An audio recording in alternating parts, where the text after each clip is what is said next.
नमस्कार। राज्य शिक्षा शोध एवं प्रशिक्षण परिषद पटना बिहार में आपका स्वागत है।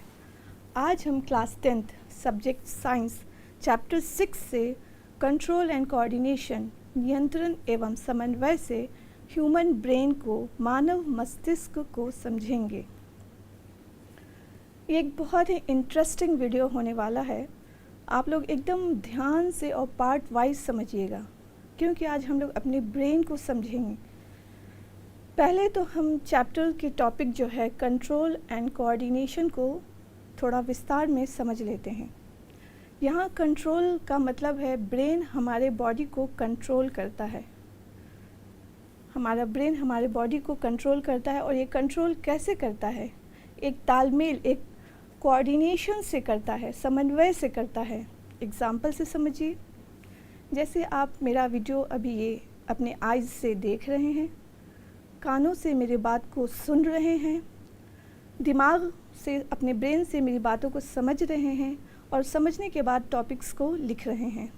तो आपने देखा ये कैसे आइज़, ईयर्स, ब्रेन और हैंड का एक कोऑर्डिनेशन, एक तालमेल, एक समन्वय बना हुआ है, एक सिस्टम बना हुआ है। सिस्टमैटिक वे में हमारा एक काम हो रहा है। और एक एग्जांपल से समझिए। हम किसी को कहते हैं मुझे एक चाहिए, तो हमारे फिंगर एक निकलते हैं। मुझे दो चाहिए, तो हम दो फिंगर निकालते हैं। तो आपने देखा माउथ और हैंड के बीच कैसे कोऑर्डिनेशन बना हुआ है। इसी को कहते हैं कंट्रोल एंड कोऑर्डिनेशन। हमारा ब्रेन कंट्रोल से और एक तालमेल से कोऑर्डिनेशन के साथ काम करता है। किसी को हम बुलाते हैं इधर आओ, तो हमारे हाथ का इशारा इधर होता है। वहाँ जाओ, तो हमारा हाथ कहता है वहाँ जाओ। यहाँ भी एक कोऑर्डिनेशन बना हुआ है, दैट इज़ कॉल्ड कोऑर्डिनेशन। और ये सब कैसे होता है? कैसे ब्रेन हमें कंट्रोल कर लेता है, हमारे बॉडी को कंट्रोल कर लेता है, एक तालमेल बन जाता है? ये सब एक सिस्टम में होता है, सिस्टम से चलता है ये सब काम। और इस सारे सिस्टम को कंट्रोल करता है हमारा नर्वस सिस्टम। नर्वस सिस्टम एक ऐसा सिस्टम है जो हमारे बॉडी के अंदर जितने सारे सिस्टम हैं उसको कंट्रोल करता है। A to Z system. For example आपका respiratory system, digestive system, heart, जितने भी हमारे अंदर सिस्टम हैं, हमारा खाना पचाना, चलना फिरना, घूमना, एवरीथिंग, सारा कुछ कंट्रोल करता है नर्वस सिस्टम। सिस्टम तो आप समझ ही रहे होंगे। सिस्टम जब कई अलग अलग चीज़ें, और हर चीज़ों का एक अपना स्पेसिफिक टास्क है, और अगर कोई एक उसमें से अगर सामान ख़राब हो जाए तो वो टास्क नहीं कर पाएगा। वो उसी को कहते हैं सिस्टम। सबका एक अपना स्पेसिफिक टास्क है, और सब चीज़ें सीक्वेंस वाइज में होती है, ऑर्डर वे में होती है। That is called system. अब आइए हम थोड़ा नर्वस सिस्टम को समझते हैं कि नर्वस सिस्टम किससे बना है। नर्वस सिस्टम बना है न्यूरॉन से। और हमारे बॉडी में 3 तरह के नर्वस सिस्टम होते हैं। पहला central nervous system, peripheral nervous system, autonomous nervous system. तो यहाँ हम एक वीडियो में सारे नर्वस सिस्टम को हम डील नहीं कर सकते हैं। यहाँ हम मानव मस्तिष्क, ब्रेन को पढ़ रहे हैं, तो यहाँ हम सेंट्रल नर्वस सिस्टम को ही समझेंगे, क्योंकि ब्रेन और स्पाइनल कॉर्ड मिलकर ही सेंट्रल नर्वस सिस्टम बनाते हैं। मैंने आपको अभी बताया कि नर्वस सिस्टम बना है न्यूरॉन से। न्यूरॉन क्या है? Neuron is the structural and functional unit of nervous system. Nervous system को पहले हम देख लेते हैं कि न्यूरॉन कैसा दिखता है। वैसे तो न्यूरॉन के बहुत से स्ट्रक्चर हैं, लेकिन हम न्यूरॉन का जनरल स्ट्रक्चर ही कंसीडर करते हुए चलेंगे, जिससे चीज़ें हमारी इजी हो जाएं, आपको समझ में आ जाएं। तो हम इमेजेस से न्यूरॉन को समझेंगे। न्यूरॉन कैसे वर्क करता है, कैसा दिखता है, कैसे ये हमारे बॉडी में पूरा फैला हुआ है। न्यूरॉन समझिए इस तरह से एक वायर लाइक स्ट्रक्चर है जो हमारे पूरी बॉडी में एक नेटवर्क, ह्यूज नेटवर्क बना रहा है। कैसे हम फ़ैन का स्विच ऑन करते हैं तो फ़ैन चलने लगता है, ठीक उसी तरह एक वायर से कनेक्टेड है। ठीक वैसा ही वायर हमारे पूरे बॉडी में स्प्रेड है, एक नेटवर्क चल रहा है न्यूरॉन का। तो आइए हम यहाँ न्यूरॉन का जनरल स्ट्रक्चर कंसीडर करेंगे इमेजेस से। ये है न्यूरॉन। न्यूरॉन का एक जनरल स्ट्रक्चर। सबसे पहले किसी भी न्यूरॉन एक सेल है। ये हमारे बॉडी का सबसे लॉन्गेस्ट सेल है। लॉन्गेस्ट एंड लार्जेस्ट में फ़र्क होता है। वर्ड्स के प्रोनाउंसिएशन को ध्यान दीजिएगा। ये हमारे बॉडी का लॉन्गेस्ट सेल है। जैसा कि आप जान रहे हैं कि सेल में न्यूक्लियस होता है, तो ऑब्वियस है कि यहाँ भी हमारा न्यूक्लियस है। ये न्यूरॉन का न्यूक्लियस है और न्यूक्लियस सेल बॉडी, ये सेल बॉडी है। सेल बॉडी के पास सारे सेल ऑर्गेनल्स हैं। सेल ऑर्गेनल्स में हमारे माइटोकॉन्ड्रिया हैं, राइबोसोम है, एंडोप्लाज्मिक रेडिकुलम है, जो भी हमारे सेल ऑर्गेनल्स होते हैं। इसी सेल बॉडी से निकला है ब्रांचेस की तरह डेंड्राइट्स। देख रहे हैं आप लोग फिगर में, ब्रांचेस की तरह डेंड्राइट्स निकले हैं। यही डेंड्राइट सिग्नल को रिसीव करता है। हमारे बॉडी में जो सिग्नल है उस सिग्नल को रिसीव करता है, फिर उस मैसेज को आगे प्रोसीड करता है। फिर इसी सेल बॉडी से एराइज हुआ एक लंबा सा धागा नुमा लंबा सा एराइज होकर लाइन गया है। Dead line is called axon. इस लाइन को हम एक्सॉन कहते हैं। यही एक्सॉन आगे जाकर एक्सॉन टर्मिनल में आगे चेंज हो जाता है। एक्सॉन टर्मिनल में चेंज हो जाता है। फिर यही एक्सॉन टर्मिनल जाकर आगे आपको एक्सॉन टर्मिनल में चेंज होने के बाद साइनेप्टिक नॉब बना लेते हैं, जहाँ से सिग्नल आपको रिसीव होकर आगे ये प्रोसीड करता रहता है। अब आइए ये समझते हैं, ये जो आप देख रहे हैं उभरा सा जो एक्सॉन पे है, यहाँ पे डेंस, जहाँ पे घना न्यूरॉन होता है, वहाँ पे ये सेल कवर होता है आपका श्वान सेल से, श्वान सेल्स, ताकि आपस में न्यूरॉन उलझे नहीं, थोड़ा सा वहाँ पर बाइफर्केशन रहे। जहाँ पे डेंस ज़्यादा न्यूरॉन होते हैं वहाँ पे ये एक्सॉन जो है श्वान सेल से कवर्ड होता है। देख रहे हैं आप लोग, इस उभरे हुए इसको श्वान सेल्स कहेंगे। और जहाँ से हमारा सेल बॉडी से ये एक्सॉन निकला है, थोड़ा उभरा हुआ है, यहाँ इस पॉइंट को हम कहेंगे एक्सॉन हिलॉक। ध्यान से समझिए, एक्सॉन हिलॉक कहेंगे। जब ये एक्सॉन हमारा श्वान सेल से कवर्ड होगा तो हम इसको कहेंगे माइलिनेटेड सेल, माइलिनेटेड सेल कहेंगे। और जब कवर्ड नहीं होगा, वो न्यूरॉन जो श्वान सेल से कवर्ड नहीं है, उसे हम कहेंगे नॉन माइलिनेटेड सेल। अंडरस्टैंड? फिर यहाँ देखिए, यहाँ से ये न्यूरॉन ये आपका सेल बॉडी है, ये न्यूक्लियस है, यहीं से हमारा डेंड्राइट्स निकला है। यहीं पे आपका न्यूरॉन मैसेज को रिसीव करता है बॉडी से। यहाँ पे एक्चुअली कैल्शियम, आयरन, पोटेशियम और सोडियम का खेल, केमिकल इलेक्ट्रो प्रोसेस चलता है। ये हमें 10th क्लास में समझना उतना इजी नहीं है। आगे जब हम स्टैंडर्ड अपना ये करेंगे, हाई करेंगे, और अगले क्लास में हम इसको पढ़ेंगे। अभी फ़िलहाल हम इतना ही समझते हैं कि ये मैसेज कैसे रिसीव करता है। केमिकल इलेक्ट्रो प्रोसेस से करता है। यहाँ पे सोडियम, आयरन और पोटेशियम का खेल चलता है। एक एग्जांपल से समझिए, आप कभी देखा होगा कि हमें बहुत ज़्यादा किसी को पसीना निकल जाता है तो वो अनकॉन्शियस फील हो जाता है, थोड़ा सा कभी कभी बेहोश भी हो जाता है, या उसकी तबीयत ख़राब हो जाती है और वो अपने आप को मूव नहीं कर पाता है, एकदम कमज़ोर सा हो जाता है। ऐसा क्यों होता है? जब हमारे बॉडी से पसीना ज़्यादा निकल जाता है तो पसीने में सोडियम होता है, और जब सोडियम निकल जाता है तो न्यूरॉन को कोई सिग्नल ही नहीं मिल पा रहा है कि ताकि वो आपके बॉडी को कुछ, आप जो मैसेज बॉडी दे रहा है ब्रेन तक जाए, क्योंकि सोडियम बॉडी में कम हो गया है। ठीक, अब फिर फ़ौरन उसे हम चीनी, पानी, नमक पिलाते हैं, उसका सोडियम वापस आता है, फिर वो ठीक हो जाता है। तो समझ गए आप कि उसको मैसेज सोडियम, ये केमिकल नहीं होने की वजह से हमारे बॉडी में ब्रेन को वो मैसेज नहीं मिल पा रहा है। डेंड्राइट्स के पास मैसेज जा ही नहीं पा रहा है कि आगे वो मैसेज को प्रोसीड करे, कन्वे करे कि अब क्या करना है, कहाँ जाना है, चलना है, सोना है, बैठना है, क्या करना है। बॉडी को कोई मैसेज ही नहीं दे पा रहा है। ठीक है, तो यही डेंड्राइट्स आगे मैसेज को प्रोसीड करते हुए एक्सॉन से होते हुए एक्सॉन टर्मिनल आता है। फिर यहीं पे कोई दूसरा न्यूरॉन इसी डेंड्राइट से अटैच है, फिर उसको मैसेज को कन्वे करते हुए पूरे बॉडी में सिग्नल देता है। हमारे बॉडी में 2 टाइप्स के न्यूरॉन होते हैं, सेंसरी न्यूरॉन एंड आपका होता है मोटर न्यूरॉन। सेंसरी न्यूरॉन जो होते हैं वो बॉडी से मैसेज ब्रेन तक ले जाते हैं। सेंसरी न्यूरॉन, हमारे बॉडी में 2 टाइप्स के न्यूरॉन पाए जाते हैं, sensory neuron and motor neuron. Sensory neuron जो होता है बॉडी से मैसेज ब्रेन तक ले जाता है। मोटर न्यूरॉन उस मैसेज को इंटीग्रेट करता है और आगे फिर उसको अकॉर्डिंग टू सिचुएशन फिर उसे प्रोसीड करता है। तो वो मोटर न्यूरॉन जो बॉडी से मैसेज, जो ब्रेन से मैसेज बॉडी तक लाता है, that is called motor neuron. Clear है? फिर से एक बात समझ लीजिए, 2 टाइप्स के न्यूरॉन होते हैं। ये न्यूरॉन का जनरल स्ट्रक्चर है। ज़्यादातर इसी टाइप के न्यूरॉन हमारे बॉडी में पाए जाते हैं और ये सबसे हमारे बॉडी का सबसे लॉन्गेस्ट सेल है। और 2 टाइप्स के न्यूरॉन होते हैं, sensory neuron and motor neuron. Sensory neuron जो बॉडी से मैसेज ब्रेन तक ले जाता है, मोटर न्यूरॉन जो ब्रेन से मैसेज बॉडी तक लाता है। क्लियर है? अब इतना तो हम लोग समझ गए। अब आगे बढ़ते हैं। अब हम बच्चों समझेंगे कि हमारा ब्रेन कैसे वर्क करता है, कैसा दिखता है वो। अब हम ब्रेन के स्ट्रक्चर पे जाएंगे।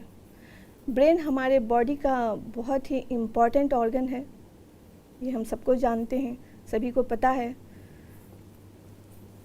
ब्रेन हमारा कैसा दिखता है उसको हम अब समझेंगे। और सबसे पहले इतना इम्पॉर्टेंट स्ट्रक्चर है तो हम ब्रेन को, ये देखिए, यही है हमारे ब्रेन का स्ट्रक्चर।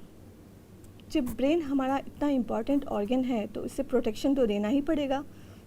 इसके प्रोटेक्शन के लिए एक क्रेनियम नाम की हड्डी होती है। ये आप देख रहे हैं, ये सारी हड्डी यहाँ से पूरा यहाँ तक, दैट इज़ कॉल्ड क्रेनियम। ये हड्डी जो 8 हड्डियों का ग्रुप से बना है।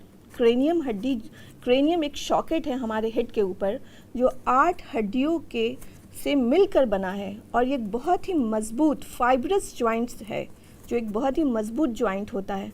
क्यों है? क्योंकि हमारे हेड को सेफ्टी मिले, हमारे ब्रेन को सेफ्टी मिले। क्रेनियम नाम की हड्डी जो होती है हमारे ब्रेन को सेफ्टी देती है। अब आइए, ठीक क्रेनियम के नीचे ही है मेनिंजिस। अब हड्डी है और ब्रेन का जो अंदर का पार्ट है वो एकदम एक जेली की तरह, जेली को आपने टच किया है, कैसा सॉफ्ट होता है, स्पॉन्जी होता है। हमारा ब्रेन वैसा ही है, स्पॉन्जी टाइप में, एकदम सॉफ्ट जेली टाइप। तो वो क्रेनियम नाम की हड्डी से कहीं टच करे तो उसे स्क्रैच ना हो, एक्सर्शन ना हो, कुछ उसमें डिस्टर्बेंस ना हो, उसके सेफ्टी के लिए एक कुशन टाइप में जो होता है मेनिंजिस, मेनिंजिस सेफ्टी देता है, वो एक्स्ट्रा सेफ्टी देता है। और हमारे मेनिंजिस के 3 लेयर होती हैं। इमेजेस से समझते हैं हम।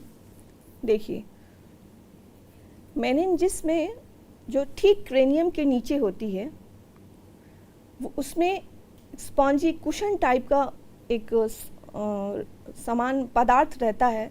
उसमें 3 लेयर होते हैं मेनिंजिस के। पहला लेयर होता है आपका ड्यूरामेटर, जो ठीक क्रेनियम से सटा हुआ है, ड्यूरामेटर। उसके बाद है आपका मेनिंजिस का लेयर, मैं ये बता रही हूँ। क्रेनियम के बाद जो एक 3 लेयर है मेनिंजिस की, उसमें 3 लेयर आते हैं। पहला लेयर जो इस पूरा क्रेनियम से सटा हुआ है, डैट इज़ कॉल्ड ड्यूरामेटर। उसके बाद जो लेयर आता है वो है एरेक्नॉइड मेटर। तीसरा जो आपके ब्रेन से सटा हुआ है सबसे निचला, डैट इज़ कॉल्ड पाया मैटर। और इसी एरेक्नॉइड और पाया मैटर के बीच होता है CNF fluid, cerebro spinal fluid, जो एक हमारे ब्रेन में मॉइस्चर रखता है। थोड़ा सा गीला गीला सा रहे, वहाँ पे ड्राइनेस ना हो, उसको प्रोटेक्शन मिले। और इसी मेनिंजिस में किसी भी तरह की वायरल इन्फेक्शन होने पर, बैक्टीरियल इन्फेक्शन होने पर या किसी तरह के डिस्टर्बेंस होने पर हमें मेनिंजाइटिस नाम की बीमारी होती है, जो बहुत ही ख़तरनाक है। इसलिए हमें अपने ब्रेन को सेफ्टी देना चाहिए, ब्रेन को चोट लगने से या किसी भी वायरल और इन्फेक्शन से बचाना चाहिए। आप देख रहे हैं कैसे हमारा ब्रेन हमारे स्पाइनल कॉर्ड पे टिका हुआ है। अभी मैंने आपको बताया ना, ब्रेन और स्पाइनल कॉर्ड मिलकर ही सेंट्रल नर्वस सिस्टम बनाते हैं। तो ब्रेन और spinal cord, brain and spinal cord मिलकर हमारा सेंट्रल नर्वस सिस्टम बनाते हैं। ब्रेन स्पाइनल कॉर्ड से एकदम नीचे एक्सटेंड कर रहा है, कनेक्टेड है, ये कनेक्टेड है। अब आइए, हम ब्रेन का स्ट्रक्चर समझ गए। इसको प्रोटेक्शन मिलता है किससे? क्रेनियम नाम की हड्डी से, मेनिंजिस की लेयर से। अब हम ब्रेन के वेट के बारे में बात कर लेते हैं। ब्रेन का वेट बॉडी वेट का 2% होता है। ब्रेन का वेट बॉडी वेट का 2% होता है, और जैसे हमारा weight person to person vary करता है, ठीक उसी तरह ब्रेन का वेट भी वैरी करेगा। फिर भी बट ऑन एन एवरेज मैं आपको बताती हूँ, फीमेल ब्रेन 1.2 किलोग्राम का होता है, 1 KG 200 gram on an average. Male brain 1.4 gram का होता है, 1 केजी 400 ग्राम का। ये एक एवरेज ये है। अब आइए ब्रेन वर्क कैसे करता है। ये हमारे न्यूरॉन से, इन्वायरमेंट से, न्यूरॉन का सब खेल न्यूरॉन का चलता है। हमारे ब्रेन और बॉडी में बिलियन से बिलियन 80 to 100 बिलियन न्यूरॉन मौजूद हैं। ये सारा उसी का नेटवर्क चलता रहता है। कैसे, वो कह सकते हैं कि ब्रेन पहले इन्वायरमेंट से इंफॉर्मेशन कलेक्ट करता है, फिर उसे प्रोसीड करता है, फिर अकॉर्डिंग टू सिचुएशन एक्ट करता है। बस इतना समझ में आ गया। अब आगे हम बढ़ते हैं, ब्रेन का हम स्ट्रक्चर देखेंगे। सबसे पहले तो हम ब्रेन का टॉप व्यू देखेंगे, ब्रेन ऊपर से कैसा दिखता है। आप देख रहे हैं क्लियरली कि ब्रेन ये 2 हेमिस्फेयर में बटा हुआ है, 2 हेमिस्फेयर, 2 भागों में बटा हुआ है। ये ऊपर से हमें ये लेफ़्ट साइड के हेमिस्फेयर को हम लेफ़्ट हेमिस्फेयर कहेंगे, राइट साइड के हेमिस्फेयर को राइट हेमिस्फेयर कहेंगे। क्लियरली आपको ऊपर से दिखेगा कि ये 2 पार्ट में डिवाइड है, बस ऐसा है नहीं, बट ऐसा है नहीं, ये बस ऐसा दिखता है। ये एकदम कनेक्टेड रहता है। राइट हेमिस्फेयर को हम राइट हेमिस्फेयर कहेंगे, राइट साइड वाले हेमिस्फेयर को राइट हेमिस्फेयर कहेंगे, और लेफ़्ट साइड के हेमिस्फेयर को लेफ़्ट हेमिस्फेयर कहेंगे। अगर हम इसको काट के डिसेक्ट करेंगे अगर, तो जो पॉइंट जहाँ से ये हेमिस्फेयर कनेक्टेड है, वो हेमिस्फेयर, उस जगह को हम क्या कहेंगे, जहाँ से दोनों हेमिस्फेयर कनेक्टेड है, उस जगह को हम, देखिए ऐसा ही कुछ दिखेगा। अगर हम बीच से उसे काटेंगे और वहाँ जाएंगे जहाँ से ये दोनों हेमिस्फेयर कनेक्टेड है, ये कुछ इस तरह का दिखेगा। और वो पार्ट जहाँ से ये दोनों कनेक्टेड है वो कहलाता है कॉर्पस कैलोजम। वो मैं आपको फिर जब सैजिटल सेक्शन पढ़ाऊँगी तो फिर मैं आपको क्लियर करूँगी। अभी बस आप इतना ही समझिए कि ये टॉप व्यू हम जब ब्रेन का देखेंगे तो ब्रेन कुछ ऐसा दिखेगा, इस टाइप में। ये हमारा ब्रेन का टॉप व्यू हो गया। ये है हमारा ब्रेन का लैटरल व्यू, साइड से हमारा ब्रेन कैसा दिखता है। अब इसके अंदर कितने पार्ट्स आते हैं, उनके क्या क्या फंक्शन हैं, लैटरल व्यू के जो पार्ट्स आते हैं उसमें उस पार्ट्स के क्या क्या फंक्शन है, मैं आपको अभी डिस्क्राइब करती हूँ। ये ब्रेन का आपका लैटरल व्यू हो गया।